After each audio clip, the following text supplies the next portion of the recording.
I can't believe I'm recording this again, but it's hard to get through in one take, so here I am, back on the horse about The Fourth Turning. It's an awesome book, I just finished it, and holy shit, you need to read it. But since you're not going to, I will summarize it for you here. To review quickly, it argues that American history is cyclical, and that cycle is divided into 4 phases or turnings. The first turning is a high, where we've just come out of a crisis, things are good, people believe in the society and the government that got us through, and we have prosperity and happiness. The second turning is when people say, yeah, that's well and good, but maybe we didn't establish the best government and we should start to question our values and question society. The third turning is an unraveling, where government and institutions become corrupt and people lose faith in society, and so they turn inwards and become more selfish. Things just kind of get shittier and shittier. Then the fourth turning is a crisis, where shit hits the fan. I don't know, like a pandemic or something. And everybody has to set aside their differences and unite to save our country. And if we do well, then we get another high. But you can almost compare these to the phases of life, like childhood, young adulthood, midlife, and elderhood. And with each of these phases, it's common to say you should act your age. Just like you wouldn't want a child to be worried about taxes or retirement, you also wouldn't want somebody in midlife playing with sticks and shoving mud up their nose. That would be inappropriate. So it's not that there's a right or wrong, there's merely an appropriate or inappropriate for the phase that you're in. Now, you can apply this to almost any political, societal, or personal belief. There isn't a right or wrong, but there's a time and a place. There's appropriate and inappropriate. So to do an easy example, how much should you protect your children? In the cycle of American history, it would make sense to overprotect your children during a crisis because things are very uncertain and there's a lot of danger. So you want to protect your children. But if you overprotected your children during an awakening where things have been good and there isn't a lot of danger, that would be inappropriate. You would tend to want to underprotect your children during an awakening so they can learn to be individual and, self-express and all those great things. But you can't underprotect your child during a crisis because of all the danger. So what's appropriate in one phase is inappropriate in another. To jump to a more controversial topic, we can think about environmental protection. There is a time and a place to further these goals. And of course, it's always pressing, but you need to be aware of seasonality and where we are in America's cycle. During a high or an awakening, where there isn't outside threats and things are good and we have ample resources, that is a fantastic time to be focusing on the environment and furthering those goals. During an unraveling or a crisis, we have limited resources, limited time and limited energy, and we have much more immediate threats that we have to handle if we're going to survive at all. So it's an inappropriate time to be diverting our resources to environmental protections. It's still important, but it's an inappropriate time.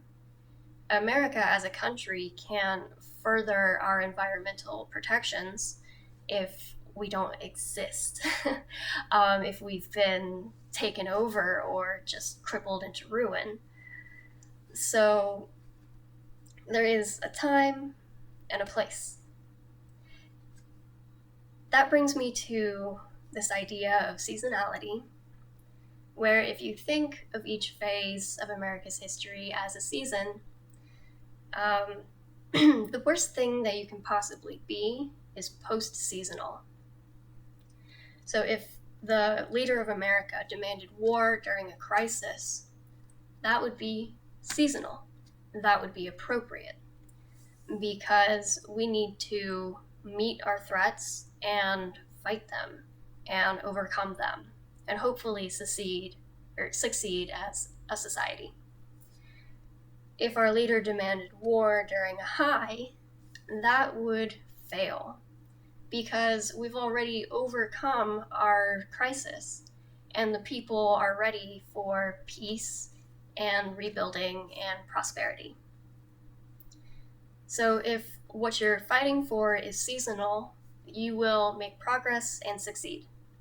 If it's post-seasonal, you are doomed to fail. And that brings me to Bernie Sanders, because I love the guy and I think that he is a champion of the people. However, he is unfortunately post-seasonal. Bernie would be perfect for a high or an unraveling, where we have ample resources and energy and focus to lift up the poor and narrow the income gap, focus on the elderly and minorities, environmental protections. That would be the perfect time to be fighting for all of these issues, because we can handle them as a society. But unfortunately, we got Bernie during an unraveling leading into a crisis. And during these times, we need to be willing to sacrifice as individuals, but also as a society. We need to tighten our belt and dig in to the ground to prepare for whatever crisis is coming, because we need whatever resources we have to survive. And during an unraveling and a crisis, we don't have a lot of resources to begin with, so we need to focus them on our survival, and it's an inappropriate time to be focusing on other issues. So, unfortunately, Bernie was doomed to fail. If he makes it to the next high, he would rock. And I think that he would be accepted as a leader. Unfortunately, right now, according to our political system, he's a little too extreme, and he wouldn't be able to unite the country, all sides of the country, to lead us to fight the crisis that we're going to face if we're not, well, facing it already. And don't bring up Trump. I don't want to talk about Trump, but take it for what it is. I'm talking about Bernie now. All of that said, the main takeaway is that there is no right or wrong political belief. There is only appropriate or inappropriate for the times. And I think the book describes it better, so I want to end with one paragraph here. Seasonal blindness afflicts proponents of countless well-known causes. Whether feminists or right-to-lifers, the ACLU or NRA, supply-siders or the civil rights establishment, single-issue champions persistently demand unilinear progress towards a fixed programmatic goal. In a seasonal world, such efforts lead to inevitable self-deception and frustration. In some eras, these causes take credit for progress that was mostly due to come anyway. In other eras, they despair over backsliding, which really isn't their fault either. Through the last three phases, most liberationist social issues, like feminism or civil rights, tend to seed in a high, blossom in an awakening, mature in an unraveling, and decay in a crisis. Yet today, many of their proponents keep struggling for post-seasonal goals. They seek more awakening era passion in the midst of a gathering, unraveling era cynicism. It is as though, by sheer dint of will, they could force tiger lilies to bloom in the November woods. So, I know that we all are very invested in our beliefs, and we want to move forward in our chosen issues, regardless of the times, regardless of what's going on. But unfortunately, that's only going to lead to frustration. So I need you to examine all of the beliefs that you're fighting for and who you're fighting against, and consider where we are in the cycle of history, coming out of an unraveling into a crisis, and what would be appropriate for this time. Maybe it's your belief, maybe it's not. But there is a time and a place. It doesn't mean that you're right or you're wrong.